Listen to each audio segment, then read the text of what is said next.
शैव संस्कृति में कहा जाता है कि शिव जहां से भी गुजरे उनके पैरों के नीचे आने वाले सभी पत्थर और कंकड़ जिन पर उनकी कृपा हुई वे विकसित होने लगे।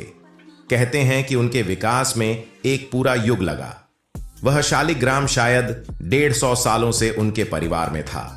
परदादा की मृत्यु के बाद उन्हें पता नहीं था कि उसे कैसे रखना है। एक युग करीब 40,000 साल का होता है। यह मापने का एक अलग तरीका है जिसका मानव शरीर से संबंध है।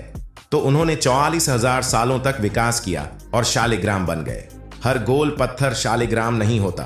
अगर आप संवेदनशील सेंसिटिव हैं तो आप उसे अपने हाथ में लेकर एक साधारण पत्थर और शालिग्राम का अंतर साफ साफ महसूस कर सकते हैं। शायद आपको पता होगा कि यह ब्रह्मांड लगातार फैल रहा है। क्या आपने आकाश गंगाओं की तस्वीरें देखी हैं? शालिग्राम में सदा विस्तृत होते ब्रह्मांड का एक प्रतीक प्राकृतिक रूप से अंकित होता है। योगी कभी कभार शालिग्राम को तोड़ कर वह प्रतीक लोगों को दिखाते थे। वह पत्थर का बहुत शक्तिशाली टुकड़ा होता है।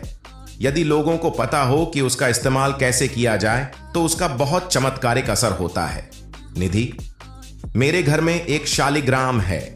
अगर वह इतना शक्तिशाली और क्षमतावान है तो उसकी देखभाल कैसे की जानी चाहिए और उसका इस्तेमाल कैसे किया जाना चाहिए। शालिग्राम के फायदे। शालिग्राम की कृपा जीवन को अलग दिशा देती है सद्गुरु।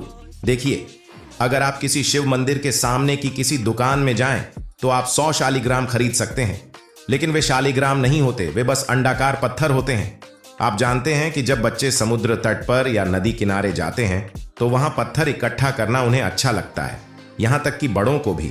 इसलिए लाखों घरों में उस तरह के लाखों पत्थर हैं। वे सब शालिग्राम नहीं हैं, उनका बस आकार वैसा है क्योंकि अधिकांश पत्थर नदी के बहते जल की वजह से वैसा आकार पा जाते हैं। असली शालिग्राम बहुत कम है।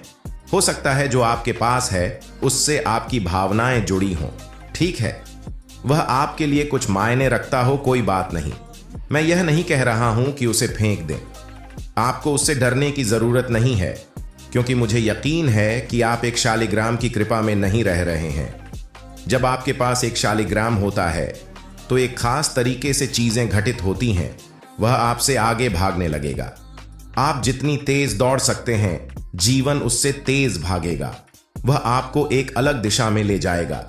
शालिग्राम से समस्याएं पैदा होने लगी। मेरे पास एक शालिग्राम का आधा है। वो मुझे कैसे मिला यह आपको बताता हूं।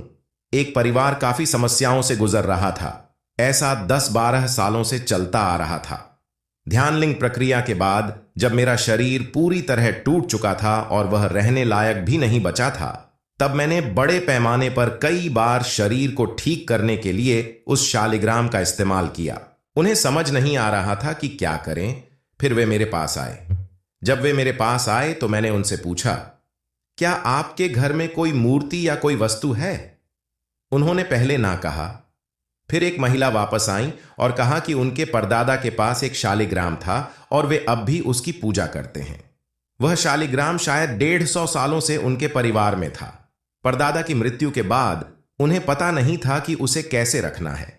एक दिन एक योगी घर आए और उन्होंने शालिग्राम को 2 टुकड़ों में तोड़कर उनको बताया कि वह क्या है।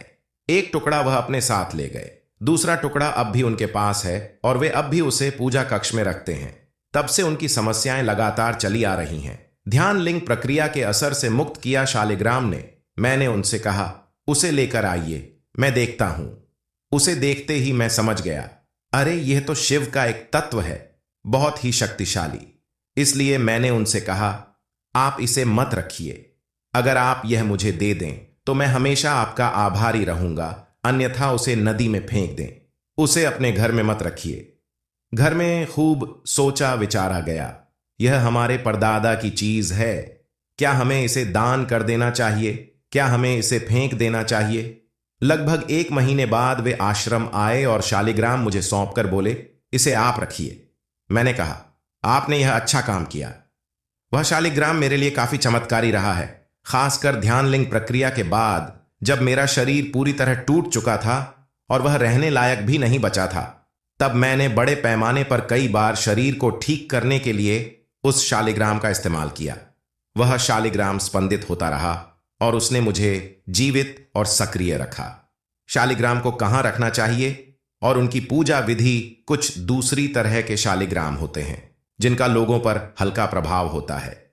यह अच्छा होता है, लेकिन उनके लिए भी मैं सलाह दूंगा कि वह सिर्फ ऐसे लोगों के लिए है जो अपने घरों में पूजा का एक खास स्थान बनाकर रखते हैं, रोजाना एक खास देखभाल करते हैं। पारंपरिक रूप से आपको हमेशा कहा गया है कि अगर आप एक मूर्ति रखते हैं तो मूर्ति की रोज देखभाल होनी चाहिए। अगर आप ऐसा नहीं करते, वे घटती ऊर्जाओं में बदल जाते हैं। मान लीजिए आप रोजाना उस पर फूल चढ़ाते हैं या रोजाना एक बूंद जल या दूध या और कुछ चढ़ाते हैं, तो वह निश्चित रूप से जारी रहना चाहिए। अगर आप किसी सुबह भूल गए तो वह आप पर क्रोधित हो सकता है। आप जानते हैं कि वह शिव है। मैं यह मजाक में नहीं कह रहा हूं। पारंपरिक रूप से आपको हमेशा कहा गया है कि अगर आप एक मूर्ति रखते हैं तो मूर्ति की रोज देखभाल होनी चाहिए। अगर आप ऐसा नहीं करते, वे घटती ऊर्जाओं में बदल जाते हैं। घटती ऊर्जाएं खतरनाक होती हैं। इस देश में ऐसा हो सकता है कि बहुत से मंदिर जो मानव कल्याण के लिए बहुत महत्वपूर्ण रहे हैं, एक समय के बाद खतरनाक शक्तियों में बदल जाएं, क्योंकि उनकी देखभाल का तरीका बदलने लगा है। विज्ञान पूरी तरह खत्म हो गया है और लोग वहां पर बेवकूफाना चीजें कर रहे हैं। धीरे धीरे जब वह घटती ऊर्जाओं में बदल जाता है तो वह लोगों की जिंदगियों में तबाही ला सकता है। इसलिए जब आप एक शालिग्राम रखना चाहें तो आपको अपने घर में एक खास तरह का पवित्र माहौल बनाना होगा, किसी मंदिर जैसा पवित्र।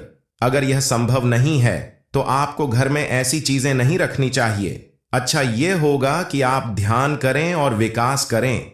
ऐसी चीजों के इस्तेमाल की बजाय अपने आप को एक शक्तिशाली ताकत के रूप में विकसित करें। ऐसे ही वीडियो के साथ जुड़े रहने के लिए हमारे चैनल कल्चरल वर्ल्ड को सब्सक्राइब कर लें और वीडियो अच्छी लगी हो तो एक लाइक जरूर करें। मिलते हैं अगले वीडियो में। अभी के लिए धन्यवाद। आपका दिन मंगलमय हो।